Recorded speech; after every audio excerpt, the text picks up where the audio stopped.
cukup segini aja nih.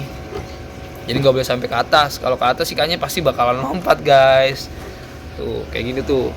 Jadi satu-satu kita ngambil air dari sini yang udah diendapin. Nah terus dikasih ke toplesnya, terus dikasih serogan juga tuh, biar kotorannya juga nyangkut juga tuh. Takutnya ada kotoran-kotoran yang bekas apa biasanya Ron kalau dari air kayak gini nih, putih-putih ya, kayak minyak ya, semut kadang ada semutnya kayak gitu guys. Jadi harus pakai serogan tuh. Kalau dari teman-teman yang beda cara buat ganti airnya atau ngisi airnya nih bekas toples yang dicuci, mungkin setiap pump atau setiap bleeder tuh beda-beda ya cara perawatan ikan cupang nih. Intinya kalau di sini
Assalamualaikum warahmatullahi wabarakatuh guys. Selamat pagi nih guys.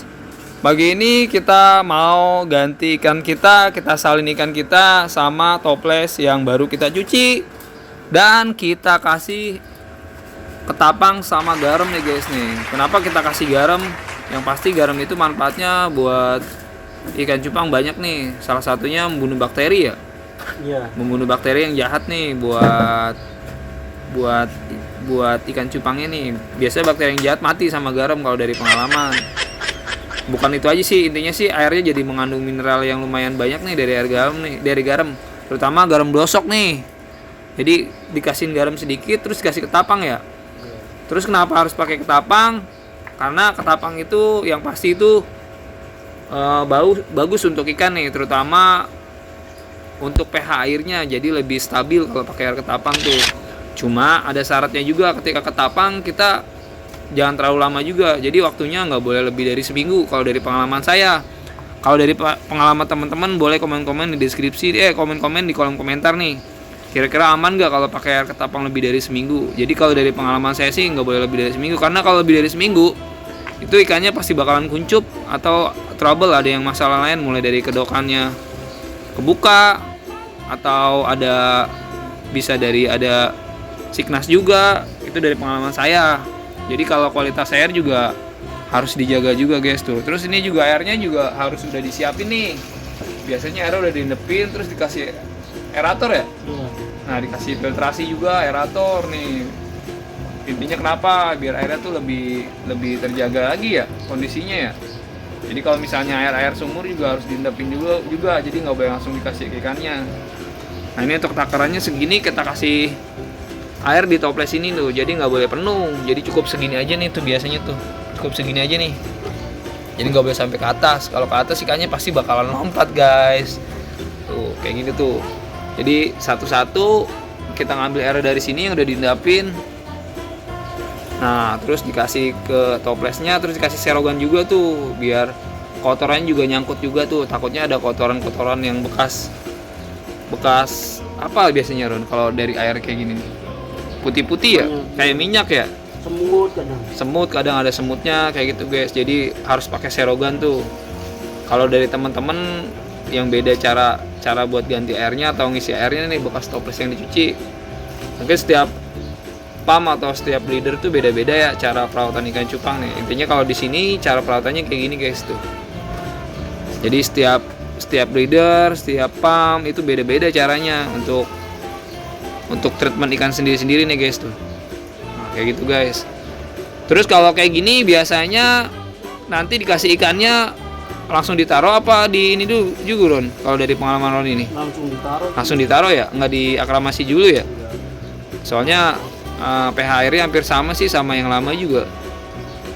Nah guys, jadi kayak gitu guys. Kalau buat teman-teman yang mau ganti air, cuci toples, terus masukin ikannya ke air yang baru ini, itu caranya kayak gitu kalau dari pengalaman saya. Kita bagi-bagi pengalaman aja. Intinya kalau dari ganti air ini, kita toples kita cuci, kita kasih daun ketapang, terus dikasih garam nih. Ini biasanya buat ganti air nih, ganti air ikan yang udah airnya lama ya. Jadi kalau pas masuk ke sini lagi nanti ikannya bakal ngeluarin buih atau bubble nest. Bahwa kondisi airnya tuh di sini bener-bener nyaman sama air yang baru,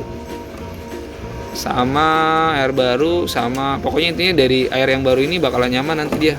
Tuh. Kita lihat aja contoh ikan yang lagi nggak sehat ya dengan kondisi air yang lama nih. Nih guys, intinya nih kayak gini, kalau air yang lama biasanya kan ngeluarin buihnya sedikit tuh. Atau dia mojok aja tuh kayak gini tuh. Itu biasanya dia harus diganti airnya nih. Kenapa harus diganti? Karena udah nggak bagus lagi nih buat ikan nih. Tuh ngeluarin buihnya juga sedikit. Jadi kan mager walaupun udah kedokannya dibuka tuh. Jadi kalau kayak gini harus diganti nih. Tuh diganti air baru. Nah kalau yang buihnya banyak dan ikannya aktif itu jangan. Itu biasanya masih bagus airnya. Tapi kalau misalnya udah harinya kita mesti ganti, jangan, nggak boleh telat guys tuh. Kayak gitu. Jadi biasanya penyakitnya kayak gini nih. Contohnya mana ya? Contohnya perutnya gede atau mukanya kayak gini tuh. Dari wajahnya tuh agak gede cembung gimana gitu. Itu buat, jadi kalau buat perawatan airnya di sini settingannya kayak gitu guys tuh. Ini kayak gini nih. Ini harus diganti airnya nih. Ikan sehat tapi nggak aktif nih biasanya kayak gini nih, harus benar-benar diganti airnya. Tuh, jadi setiap tempat emang settingannya beda-beda.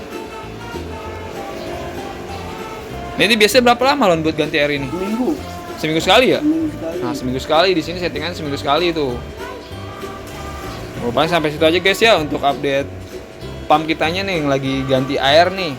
Terus bagaimana caranya kita ganti air dan nyeting air untuk ikan-ikan yang mau kita pindahin ke tempat yang baru nih.